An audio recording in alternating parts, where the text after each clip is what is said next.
তারপর তিনি ধীরে ধীরে বললেন, বিসমিল্লাহি আল্লাহু আকবার।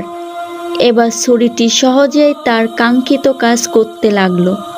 গলাদেশে ছুরির ধার বয়ে গেল, রক্ত কলকল করে প্রবাহিত হতে শুরু করলো।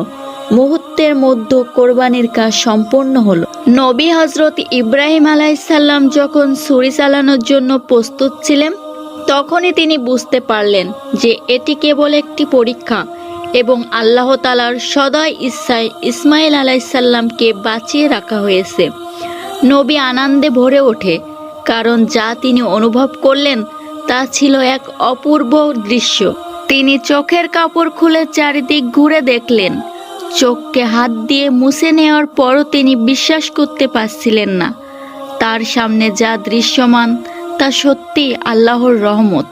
হজরত ইসমাইল আলাইসাল্লাম নির্বাকভাবে তার পিতার দিকে তাকিয়েছিলেন।